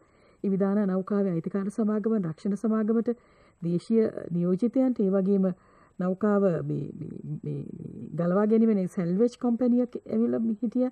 ඒතකොට මේ සැල්වෙජ් මාස්ටර්ට ඉන්පස්සේ කෙයාටේක කම්පැනි නැත්නම් බාරකාර සමාගම මේ සියලුම ආයතන වලට අපි අදාළ විධාන අදාළ අවස්ථාවලදී දීලා තියෙනවා ගත යුතු පියවරයන් දැනුම් දීලා තියෙනවා. නමුත් ඉතින් අනතුරු සිද්ධ වෙනවා. ඉතින් මේ අනතුර යම්කිසි හේතුවකට පාලනයෙන් බැහැරවල ගියා. ඇත්තටම 24 වෙනිදා සවස වෙනකොට ගලවා ගැනීමේ සමාගමේ විශේෂඥයොත් මේ නෞකාවට ගොඩ වෙලා හිටියා. 25 වෙනිදා උදෑසන තමයි නෙදර්ලන්තයෙන් ඔවුන්ගේ උපකරණ මේ ලංකාවට මේ ගොඩ බෑමට නියමිත වෙලා තිබුණේ. මොකද ඒ අතරතුර කාලෙදී තමයි මේ ගින්න මේ යම්කිසි ප්‍රමාණයකට 24 වෙනකොට බොහෝ දුරට පාලනය වෙලා තිබිලා 24 රෑ එහෙම නැත්නම් 25 උදෑසන වෙනකොට තමයි ඊටාමත් අවසනාවන්ත විදිහට ඒ පැය කිහිපය තුළ තමයි පිපුරුම සිද්ධ වෙලා ගින්න ඊටාමත් දැඩි විදිහට පැතිරලා ගියේ. නැත්නම් 25 වෙනිදා උදෑසන වෙනකොට අර උපකරණ විශේෂඥ කණ්ඩායමත් පැමිණ සිටියා නෙදර්ලන්තයේ සිට. ඒ වගේම 25 වෙනිදා උදෑසන උපකරණ ගොඩ බෑමට තමයි නියමිත වෙලා තිබුණේ. ඉතින් නමුත් රජයේ පාර්ශ්වයෙන් ගත්තම මට කියන්න පුළුවන් අපි ඒ අවස්ථාවේදී ගත යුතු පියවර සහ විධානයන් ඉතාමත් පැහැදිලිව ලිඛිතව උන්ට දැනුම් දීලා තියෙනවා කියන එක. ඒ වගේම මේ වෙන විටත් ඉදිරි කාර්යයන් ගත්තොත් රජයේ ඉහළ මේ කියන්නේ ජනාධිපතිතුමාගේ මේ නිරීක්ෂණය මත අපේ අමාත්‍යාංශයේ ඇමතිතුමා තමයි ගරු අගමැතිතුමා එතුමාගේ පූර්ණ නිරීක්ෂණයේ මෙදිහත් උපදෙස් මත කණ්ඩායමක් පත් කරලා තියෙනවා අධිකරණ ඇමතිතුමාගේ ප්‍රධානත්වයෙන් අපි සෑම සතියකම සඳුදා මේ මුණ ගැහිලා අමාත්‍යවරු සමග ඒ වගේම උප කණ්ඩායම් 6ක් තිබෙනවා. ඒ කණ්ඩායම් 6 ගත්තොත් මම පැහැදිලි කිරීමක් කරුවොත් පරිසර හානිය ගණනය කිරීම අපි මේ විශේෂඥ කණ්ඩායම සිද්ධ කරනවා. ඒ වගේම දීවර හානිය, වනජීවීන්ට වූ හානිය, ආර්ථිකයට වූ හානිය, ඒ වගේම මේ වගේ කණ්ඩායම් 6ක් නීතිමය පැත්තෙන් වෙනම කණ්ඩායමක් පත් කරලා තියෙනවා. මොකද මේ නීති කණ්ඩායම කරන්නේ අපි දන්නා මේක ඇත්තටම ඉතාමත් විශේෂඥ කාර්යයක්. ඒතර මේ කාර්ය කරන්නේ දේශීය නීතිඥ ඒ වගේම නීතිපති දෙපාර්තමේන්තුව වගේම පිටින් විශේෂඥ නීති මේ පිළිබඳ විශේෂඥතාවය තියෙන නීති කණ්ඩායමක් ආවතින් හොඳයි කියන එක අපි විශ්වාස කරනවා. ඒක නිසා ඒ කණ්ඩායම කරන්නේ ඒ පිළිබඳව අධ්‍යයනය කරලා මේ වෙනුවටත් මම හිතන්නේ විශේෂඥ නීති කණ්ඩායමක් ශ්‍රී ලංකාවට පැමිණීමට නියමිතයි. ඉතින් මේ ආදී විදිහට ගත්තම මම හිතනවා රජය අපි ඉතාමත් හොඳට මේ කාරණේ සම්බන්ධීකරණය කරගෙන යනවා. එක මම තව එක කාරණයක් වැඩිපුර කාරණයක් මතක් කරන්න මේ අවස්ථාවේදී රජය විතරක් නෙමෙයි අපිට මේ අවස්ථාවේදී අපේ මේ හමුවීම් වලට විපක්ෂ නායකතුමත් සම්බන්ධ වුණා. මේ ඒ වගේම විපක්ෂයේ වෙන മന്ത്രിවරු අපේ මේ කාර්යාලයට පැමිණලා මේ ගැන මැදිහත් වීම කරලා සම්බන්ධ වුණා. ඔවුනුත් ඔවුන්ගේ දායකත්වය රටක් විදියට අපි ඉස්සරහට යන්නේ කොහොමද කියන එකට දක්වලා කටයුතු කරනවා. මම හිතන්නේ ඒක තවත් සතුටින් කියන්න ඕන කාරණයක්. ඔව් අපි තවත් කෙටි විරාමයකට යනවා. නැවතත් අපි හමු වෙමු. අපි කතා කරමින් සිටින එක්ස්ප්‍රස් පර්ල් නෞකාවෙන් සිදු වූ හානිය පිළිබඳව.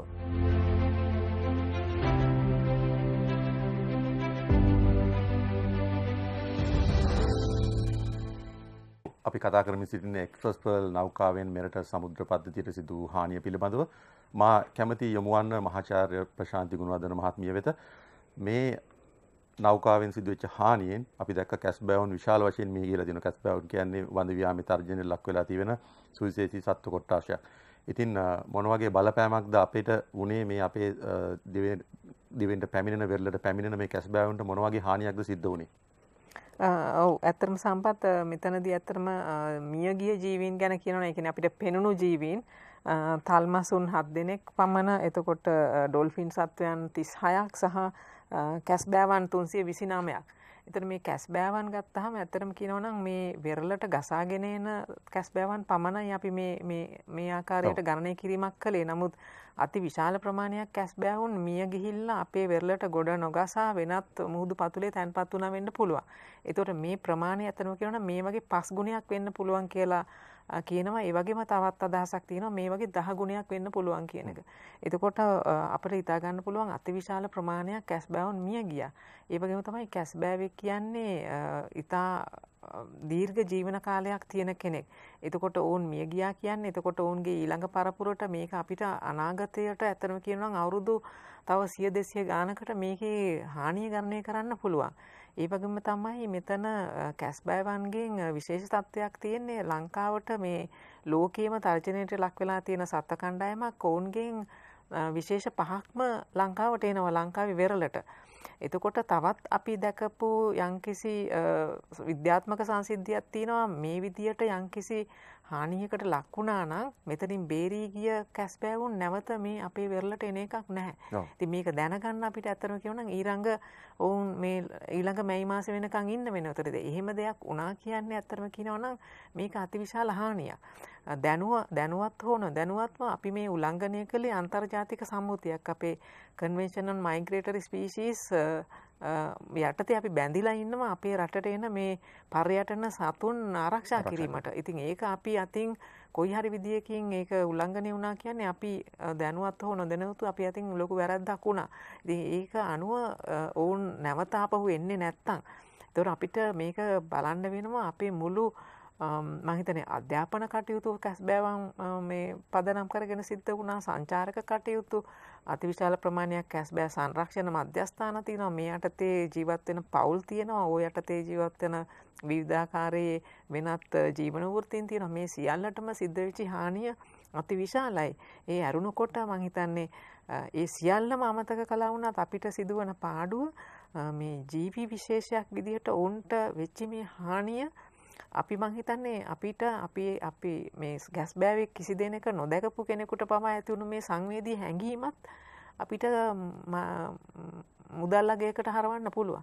ඒක අතිවිශාල වෙන්න පුළුවන්. උදාහරණයක් විදිහට කියනවා නම් ඇමේසන් වනාන්තරයට අපි කවදාවත් නොගියත් අපි දන්නවා අපි කැමති ඒක එතන තියෙනවා දකින්න. ඒ වගේම තමයි කැස් බෑවෙක් පෞද්ගලිකව මාත් දැකලා නැහැ. නමුත් මං කැමතියි ඕන් මූදේවට අපේ ඒ සතුටින් ඉන්නව දකින්න. ඉතින් ඒ හැඟීමට මගේ හානි වුණා.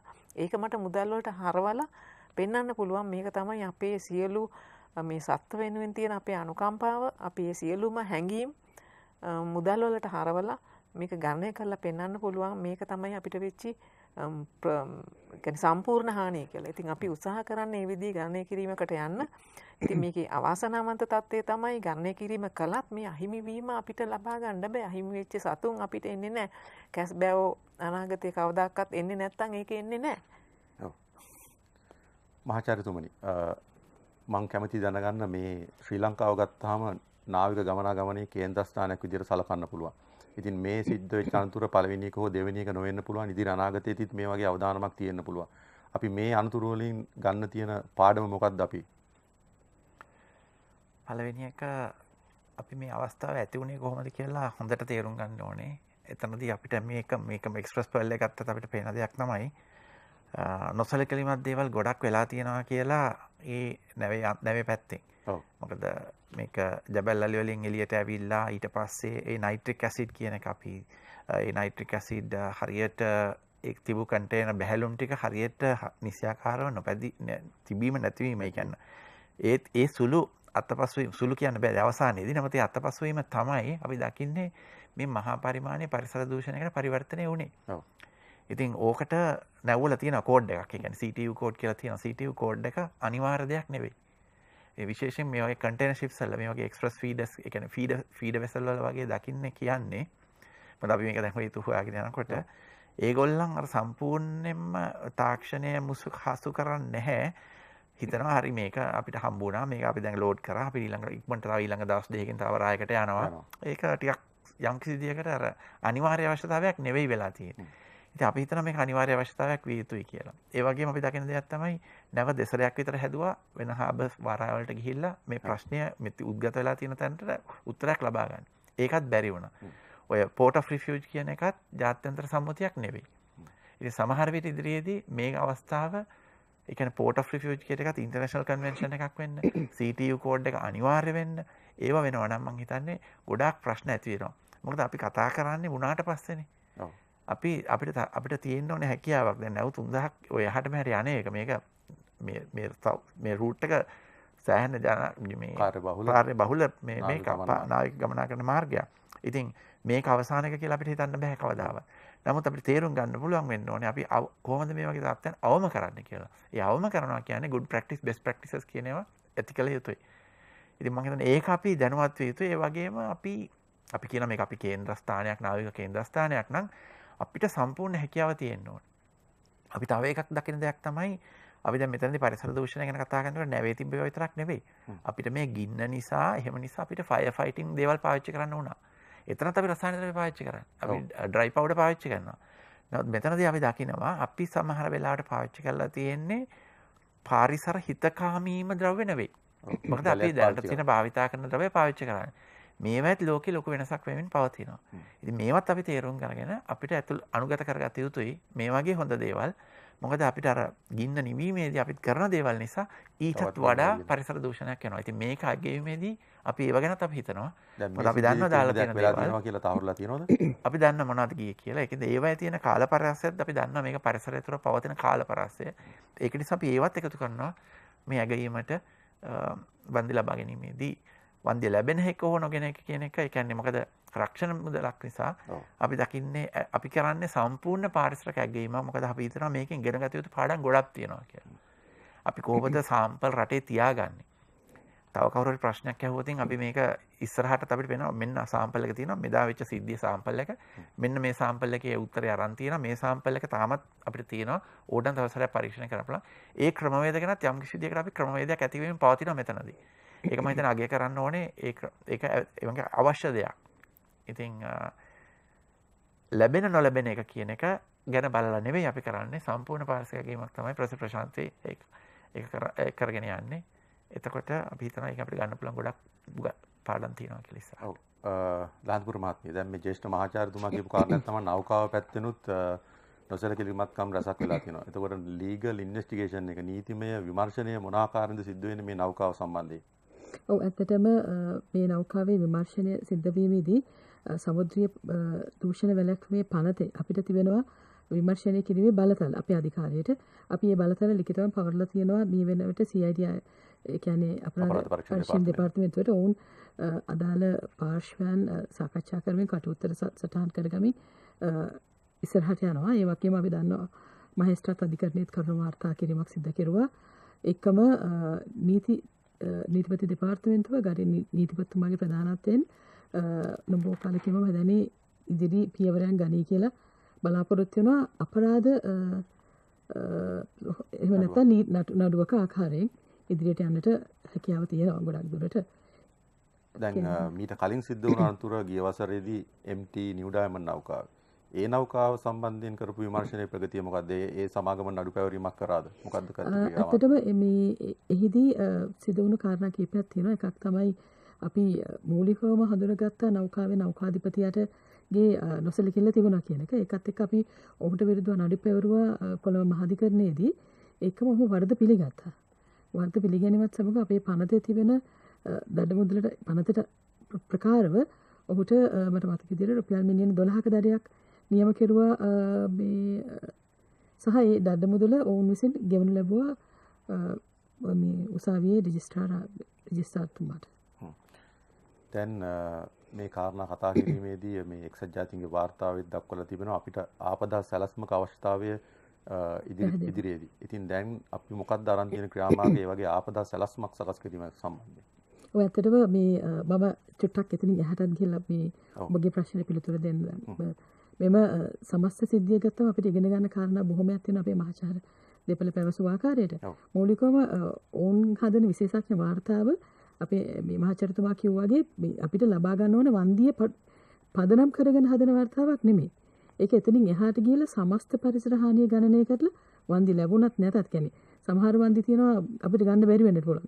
ඇහැට පේන්නේ නැති දේවල් ගැන එතුමා කිව්වනේ. එතකොට සමස්ත පරිසර හානිය ගණනය කරලා ඒකෙන් ප්‍රතිෂ්ඨාපනය කිරීමේ සැලැස්මක් හදන එක තමයි අපේ මූලිකම අරමුණ වන්දි ලබා ගන්න ගමන්. එතකොට ඒ කාර්යය අපි කරන්න බලාපොරොත්තු වෙන දේශීය සහ විදේශීය එක්ස්පර්ටි එක නැත්නම් විශේෂඥතාවය ලබාගෙන. ඉන් පස්සේ මේ සිද්ධියෙන් අපිට කරන්න යන ඊළඟ කාර්යය තමයි ඔබ දැන් සඳහන් කෙරුවේ අපි කොහොමද සමුද්‍ර ආපදා කළමනාකරන මධ්‍යස්ථානයක් හදාගන්න කියන එක. ඒක ඇත්තටම ගරු ජනාධිපතිතුමාගෙන් අපිට උපදෙස් ලැබිලා තියෙන ඒ කාරණේත් අධිකරණ නැවතුමාගේ මූලිකත්වයෙන් විදේශ අමාත්‍යාංශය සහ විශාල අමාත්‍යාංශ ප්‍රමාණයක් එකතු වෙලා දැනටමත් සංකල්ප පත්‍රිකාව හදන අවස්ථාවක අපි ඉන්නේ. එතකොට අපි හඳුනගෙන තියෙනවා මේ ආයතන රජයේ විවිධ පාර්ශ්ව තියෙන ඔවුන්ට තියෙන ශක්්‍යතාවයන් ඔවුන්ට තියෙන නීතිමය රාමුව සහ අපිට කරන්න තියෙන නොහැකියාව සහ මොනවාද අපිට පිටරටින් නැත්තම් ආධාර විදියට ගන්න ඕන කාරණා කියන කාරණා දැන්ටමත් හඳුනගෙන දෙසැම්බර් මාසයේ වෙනකොට සංකල්ප පත්‍රිකාව අවසන් කරන්න බලාපොරොත්තු වෙනවා. විශේෂයෙන්ම සමුද්‍ර අනතුරු වළක්වීමේ නැත්තම් කළමනාකරණය කිරීමේ මධ්‍යස්ථානයක් ස්ථාපනය කරන්නට. ඔව්. එතනින් එහාටත් ගිහිලා අපි මේ වෙන විටත් අපේ රාජ්‍ය ඇමතිතුමා ගරු මොහන් පීඩසිල්ලා මැතිතුමා සහ ලේකම්තුමා අනිල් විජේසිරි මැතිතුමාගේ උපදෙස් මත දැනටමත් කැබිනට් පත්‍රිකාවක් අපි යොමු කරලා තියෙනවා. මේ කැබිනට් අනුමැතිය ගන්නට සමුද්‍රීය පරිසර ආරක්ෂණ අධිකාරියේ මෙම සමුද්‍ර විපත්වලදී ආපදාවලදී අපේ ශක්්‍යතාව වැඩි කරගන්නට යම්කිසි උපකරණ අවශ්‍යතාව තිබෙනවා. උපකරණ විදිහට ගත්තොත් විශේෂයෙන්ම යාත්‍රාවන් තියෙනවා මේ තෙල් විසිරුම් පාලනය කරන්න.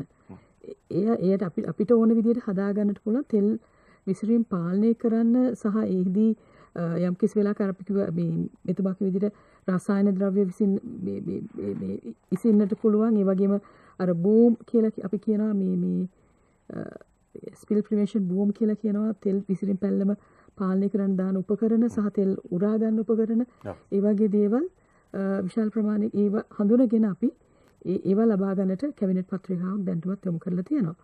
ඒ වගේම තව වැදගත් කාරණයක් තමයි අපි නීතිය ගත්තොත් අපි පනතේ අපි දැක්ක අපි පනත ඉතාමත් බලවත් පනතක් ගොඩක් ප්‍රතිපාදන තියෙනවා අපිට විධාන දෙන්නට සහ නැවකට හරවාගෙන යන්න කියන්න හරි පුළුවන් තරමේ බලවත් පනතක්. නමුත් එහිත් තියෙන අඩුපාඩු සංශෝධනය කරන්න ඕන දේවල්. ඒවා දැනටමත් අපි හඳුනගෙන සංශෝධනය කරලා රාජ්‍ය ඇමතුමාගේ උපදෙස් පරිදි විශේෂ මේ නීති කණ්ඩායමකට යොමු කරලා තියෙනවා.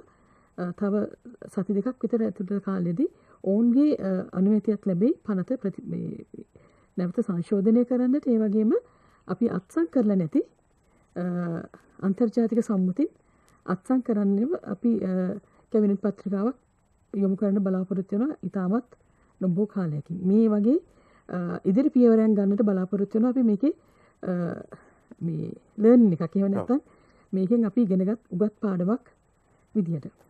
අවසන් වශයෙන් ප්‍රශාන්ති ගුණවර්ධන මහාචාර්යතුමියට මම ප්‍රශ්න යොමු කරන්නේ මේ දීවර ප්‍රජාවට වන්දි විදිහට මම දැක්ක රුපියල් 5000 දීමනාව 2000 දීමනාව වගේ දීමනාවක් තමයි හම්බුනේ. මම හිතන්නේ කිසිසේත් ප්‍රමාණවත් වෙන්නේ නැහැ. ඔබතුමියගේ මේ ගණනය කිරීම අවසන් කරලා මේ දීවර ප්‍රජාවට මොන වගේ සහනයක්ද දෙන්න පුළුවන් කියලා පැහැදිලි කිරීම කළොත් කොච්චර කාලයක් ගත වෙයිද මේ ගණනය කිරීම තක්සේරු කිරීම අවසන් කරන්න? ඔව් ඇත්තටම කියනවා නම් මෙතනදී දීවර ප්‍රජාවට සිදු වුණු හානිය ගණනය කිරීමට වෙනමම කමිටුවක් පත් වෙලා ඉන්නවා. ඔවුන් තමයි මේ ගණනය කිරීම කරන්නේ. නමුත් අපි ඒ පමණකින් සෑහීමකටපත් නොවි අපිත් ඒ ගැන නැවත සොයා බැලීමක් කරනවා අපේ කමිටුවෙනොත්. මොකද ඇත්තටම කියනවා නම් මෙතන පවුලට සිද්ධ වෙන හානිය කියන්නේ ඍජුවම නොවුනත් පවුලේ නොඑක් සමාජිකයන්ට වෙන්න පුළුවන් හානිය. ඒ වගේම තමයි අපි දන්නවා දීවරයන් ආශ්‍රිතව සිදුවන වෙනත් නොඑක් ජීවන ක්‍රියාවලි තියෙනවා. ඒ කියන්නේ මේ විසිතුරු මත්ස්‍යයන් උදාහරණයක් වශයෙන්. ඒ වගේම තමයි මං මෑතකදී මට අහන්න ලැබුණා මේ සමහර කකුලුවන් ආවයි කියලා. ඒ කියන්නේ කකුලුවන්ගේ පිටත ආවරණය පමණයි තිබුණේ කියලා. දැන් මේ වගේ දේවල් වුණාම ඇත්තටම කියනවා නම් ඔවුන් කකුලුවන් පමණක් නම් නිෂ්පාදනය එහෙම නැත්නම් මේ මොහොතෙන් ලබා ගන්න. උන්ට ඒක නැති වුණොත් උන්ට ජීවනෝපයක් නැහැ. එහෙම වුණොත් උන්ට වෙනත් පළාත්වලට මේකට යන්න සිද්ධ වෙනවා. ඒතර ඒ වගේ මේ සියුම් විදියට මොනවද උනේ කියන එක මේ මතු පිටින් දකින්න කාරණා පමණක් නෙමෙයි. අපි දීවර ප්‍රජාව හමු වෙලා ඔවුන්ගේ ප්‍රධාන කමිටුවට හසු නොවන දේවල් පවා අපි ගණනය කිරීමට බලාපොරොත්තු වෙනවා. ඒතර ඇත්තටම කියනවා වන්දිය දීම පිළිබඳ කාරණාවේදී මම හිතන්නේ ඒක රජයේ මැදිහත් වෙලා දැනට කරගෙන යනවා. අපේ කමිටුවෙන් ගණනය කිරීම ඇත්තටම කියනවා නම් මම යෝජනා කරනවා මේ අවස්ථාවේදී වන්දිය අපිට සෑහෙන ප්‍රමාණයක් හම්බුනොත් ඒක වෙනම අරමුදලක් විදියට ස්ථාපනය කරලා මේ දැනට සහ අනාගතයේදී වෙන්න පුළුවන් හානි සියල්ලටම හානි පූර්ණය කරගන්න යා හැකි යම්කිසි අරමුදලක් සහ ක්‍රියාමාර්ගයක් පිටවිය යුතුයි කියලා. මොකද නැත්තම් අපිට වෙන්නේ අපිට හානිය හැමදාම සිද්ධ වෙයි. කිසි දෙයක් අපිට අතේ නැතුව යයි. මොකද මේ එන මුදල් ඇත්තම කියනවා නම් අපි කියන මේ කොන්සොලිඩේටඩ් ඒ කියන්නේ ඒකබද්ධ අරමුදලකට තමයි යන්නේ. එහෙම නොවි මේ මුදල් ඇත්තම වෙනත් රටවල මේක කරලා තියෙනවා. අපි දන්නවා මේ ඩීපෝට හොරයිසන් ඇමරිකාවේ සිදු වුණු විශාලතම පරිසර හානිය තෙල් කාන්දුවක් වීම නිසා ඔවුන් ඒ ආකාරයට තමයි කටයුතු කළේ. ලැබෙන අරමුදල් වෙනම පාවිච්චි කළා මේකෙන් සිදුවන හානියට පත් වෙන අයටගේ හානි පූර්ණය කිරීමට. මම හිතන්නේ ඒ වගේ ක්‍රියාමාර්ගයට අපි විසින් යා යුතුයි. ඒක කලින් වෙලා නැතුවට කමක් නැහැ. අතරම නැවේ අනතුරත් කලින් වෙච්ච දෙයක් නෙමෙයි. නිසා අපි අලුතෙන් හිතලා අලුත් දේවල් ක්‍රියාමාර්ග ගත යුතුයි. මොකද එහෙම නැත්නම් මේක අපිට අනාගතයේ ලොකු ප්‍රශ්නයක් වෙන්න පුළුවන්. දල වශයෙන් කියන්න පුළුවන්ද මේ පරිසර හානියෙන් කොච්චර වන්දි මුදලක් අපිට ලැබෙන්න තියෙනවද ලබා ගන්න පුළුවන් හැකියාව තියෙනවද කියලා? ඒක ඇත්තටම කියන්න අමාරුයි. මොකද අපි දැනට ගණනය කරමින් පවතිනවා. මොකද මෙතන අපිට ඒ කියන්නේ අවිනිශ්චිතතාවයන් ගොඩක් තියෙනවා. ඒ කියන්නේ දැන් මෙතුමා කිව්වා වගේ අපි කරන්නේ පූර්ණ හානිය. එතකොට පූර්ණ හානිය අපි කියන්නේ සමහරට අවුරුදු තව 200ක් 300ක් 500ක් වෙන්න පුළුවන්. ඒතොර ඒ තරම් දුරකට අපි හිතන්න අපිට තියෙන දත්ත පදනම් කරගෙන තමයි අපි ගණනය කිරීම කරන්නේ. උදාහරණයක් විදිහට කැස්බෑවෙක් අද මිය ගියා නම් ඔහුගේ ඊළඟ පරම්පරා ගණනාවක් එතනදී අහිමි වෙනවා. ඒතොර කැස්බෑව 3000ක් මරුණා නම් ඊට අදාළ සියලුම පරම්පරා අනාගතය අහිමි වෙනවා. කැස්බෑව සමහරලාට ජීවිතේට මාපහු නොවෙන්න පුළුවන් මුළු ඉදිරි අවුරුදු 500කට. මෙතන මේවා අපි දන්නේ නැහැ. අද නොදන්න දෙයක් ගණනය කිරීමේදී අපිට පුළුවන් යම්කිසි සංකල්පීය රාමුවකට යටත් වෙලා මේ දේවල් වෙන්න පුළුවන් කියන ආකාරයේ යම්කිසි රාමුවක් ගොඩනගා ගන්න. එතකොට ඒ හරහා අපිට ගණනය කිරීම සමහරට කීපයක් පෙන්වන්න පුළුවන්. එකක් පමණක් නෙමෙයි. ඒ නිසා අපි සහ මෙතන නීතිමය කටයුත්තකුත් සිදු වෙන නිසා මම හිතන්නේ අපි ඒක දැනට එච්චරම එක ගැන කතා නොකර ඉන්න එක වැඩිපුර හොඳයි. නමුත් අනිවාර්යයෙන්ම කිය යුතු දෙයක් තමයි අපි මේ සියලුම හානි අපි සියලුම දේවල් මෙතන සලකා බලමින් ගණනය කරමින් පවතිනවා. උදාහරණයක් විදිහට දැන් මෙතන අපි දන්නවා අතිවිශාල ප්‍රමාණයක් කන්ටේනර්ස් වල මේ අපද්‍රව්‍ය ගොඩ ගැහුණා. මේ ගොඩ ගැහිච්ච අපද්‍රව්‍ය එහෙම තියන්න බෑ. අපිට ඒක නිසි විදියට කළමනාකරණය කරන්න ඕනේ. ඒතකොට ඒකට අපිට අලුතෙන්ම කළමනාකරණ පද්ධතියක් හදන්න වෙයිද? කසල රඳවණයක් හදන්න වෙයිද? ඒතකොට ඒකට යන වියදම, එතකොට ඒකෙන් එන අතුරු බලපෑම් මොනවද? ඒකේ ඒ අවට පරිසරයට මොකද වෙන්නේ? මේ ආකාරයේ සියලුම අපි අනාගත අවුරුදු අඩුම ගානේ 200ක් 300ක් යනකම් මේ බලපෑම් අපි ගණනය කරමින් පවතිනවා. සභාපතිතුමී දැන් මේ නෞකාව ඉවත් කිරීමත් සමග ඉවත් කරන විට හදිසි තෙල් විසිරීමක් වුණොත් අපිට මුහුණ දෙන්න සලස්මක් තියෙනවද? ඔව් ඇත්තටම අපි මූලිකවම දැනුම් දෙන්නේ කවුරු හරි කෙනෙක් නැව ඉවත් කරගන්නට ඒ කර්තව්‍ය ඔවුන්ට ලැබුණොත් අපි දැනුම් දෙන පළවෙනි දේ තමයි ඔවුන් වහාම නැවේ තෙල් තියනවද නැද්ද කියන බංක තෙල් තියනවද නැද්ද කියලා නිසි සමීක්ෂණයක් කරලා අපිට දැනුම් දෙන්නටත් ඕනේ. ඒ වගේම තෙල් තිබෙනවා නම් වහාම ඉවත් කරගන්න කලින් වෙන ටැංක් එකකට ඒක ට්‍රාන්ස්ෆර් කරන්න ඕනේ. ඒක අයින් කරලා තමයි නැව ඉවත් කරගන්නට කටයුතු කරන්න අපි අවසර දෙන්නේ. ඒ වගේම හදිසි තෙල් විසිරීමක් වුණොත් අපි දැනුම් දීලා තියෙනවා නැවේ අයිතිකාර සමාගමට සහ කැට් එක මේ බාරකාර සමාගමට ඒවට අවශ්‍ය නිසි උපකරණ ඕන් ගෙනල්ලා මේ කන්ටින්ජන්සි නැත්නම් හදිසි අවස්ථාවකට සැලැස්ම උන් ගාව තියෙන අවශ්‍ය උපකරණ තියෙන්න ඕන කියන එක අපි පැහැදිලිව උන්ට දැනුම් දීලා තියෙනවා. එයට අනුගත වෙලා කටයුතු කරනවා කියලා තුන් අපිට දැනුම් දීලා තියෙනවා. ඔව්. අවසන් වශයෙන් ඒකම මේ නිව් ඩයමන්ඩ් නෞකාවේ වන්දිය ගැන අපිකට මම පොඩි උණ පූර්ණයක් එකතු කරන්න මට ඒක අමතක වුණා. ඒ වෙලාවේදී නිව් ඩයමන්ඩ් නෞකාවේදී අපිට රුපියල් මිලියන 442ක මුදලක් ශ්‍රී ලංකාව රජයට ලැබුණා. ශ්‍රී ලංකාව රජයේ පාර්ශවයට ගිය වියදම් විදියට. ඒ වගේම පරිසර හානිය මේ විද්වත් දෙපළම සිටින මේ මනුල්ලකින් අපි මේ ගණනය කිරීමක් කෙරුවා ඩොලර් මිලියන 19ක් පමණ කියලා. ඒ දැනුම් දීම උන්ට කරලා තියෙනවා. ඒ මුදල අපිට ලබා ගන්න කිසි බාධාවක් නැහැ. උන් අපි යම් කිසි කාලයක් ඉල්ලුවා උන්ට අධ්‍යයනය කරන්න අවශ්‍යයි කියලා. අපිට නැවතත් උන්ට ලිපියක් යවලා ඒ සාකච්ඡාව පටන් ගන්නට පුළුවන්. ඒ අතරතුර තමයි මේ MV Express Pearl නෞකාව ආවේ. ඒක නිසා අපි කාර්යබහුල වුණා. ඉතින් අපි ළඟදීම නීතිපතිතුමාට හරහා උන්ට ලිපියක් යවලා ඒවා මුදල අය කර ගැනීමේ කර්තව්‍යයක් සිද්ධ කරනවා. එය අමතක වෙලා ඒ කියන්නේ එය මේ ලබා ගන්නට හැකියාව නැති වෙලා නැහැ. ඒ වගේම රුපියල් මිලියන 442 අපේ ඒකාබද්ධ අරමුදලට බැරි වුණාට පස්සේ තමයි නෞකාවට අපි යන්නට අවසර දුන්නේ. එහෙම නැතුව එකකින් අපිට හානියක් වුණේ නැහැ, නොලැබීමක් මේ වුණේ නැහැ කියන එකත් පොඩ්ඩක් මතක් කරන්න කැමතියි. ඔව්. අවසන් වශයෙන් මම දැනගන්න කැමතියි මේ දීර්ඝකාලීන නිරීක්ෂණ වැඩපිළිවෙලක් තියනවද අපිට? පැහැදිලිවම දැන් ඇත්තටම මෙම නෞකාවේ හානිපූර්ණයත් එක්කම හානිපූර්ණය සහ ප්‍රතිෂ්ඨාපනය කියන කොටසේ දීර්ඝකාලීන නිරීක්ෂණ කියන එක අනිවාර්ය අංගයක් වෙනවා. මොකද මේ මෙතුමන්ලා සඳහන් කරු විදිහට අද හෙට නෙමෙයි මේකේ මේ හානිකරම දේවල් ඉස්සරහට එන්නට පුළුවන්. නමුත් තව අවුරුදු 2-3ක් ගිහිල්ලා එතනින් එහාට තමයි හානිකර ප්‍රතිඵල බහුල විදිහට බලා ගන්න පුළුවන් වෙන්නේ. ඒක නිසා අපි නිරන්තර නිරීක්ෂණ අධීක්ෂණ සැලැස්මක් අනුව කටයුතු කරන්න බලාපොරොත්තු වෙනවා. ඒකට මූලික වෙන්නේ මේ විද්වත් දෙපළ මූලික ප්‍රධානත්වයේ දරන මේ එක්ස්පර්ට් පැනල් එකකින් ලබා දෙන වාර්තා මත පදනම් වෙලා අනිවාර්යයෙන්ම අපි නිරන්තර නිරීක්ෂණ සැලැස්මකට අනුව කටයුතු කරන්න බලාපොරොත්තු වෙනවා. හොඳයි. අපි බෙහෙවින්ම ස්තුතිවන්ත වෙනවා සමුද්‍රීය පරිසර ආරක්ෂණ අධිකාරිය සභාපතිනි නීතිඥ දර්ශනී ලහඳපුර මහත්මියටත් ඒ වගේම ජ්‍යෙෂ්ඨ මහාචාර්ය අජිත් දියල්විස් මහතාටත් මහාචාර්ය ප්‍රශාන්ති ගුණවර්ධන මහත්මියටත් බෙහෙවින් ස්තුතියි අද වැඩසටහනට සහභාගී වීම පිළිබඳව. ඉතින් ශ්‍රී ලංකා මුහුද කියන්නේ අපිට අභිමානයක්. ඒ රැක ගැනීම අපි සමගේම වගකීමක් බව සිහිපත් කරමින් අපි සමුගන්නවා. සුබ රාත්‍රියක්.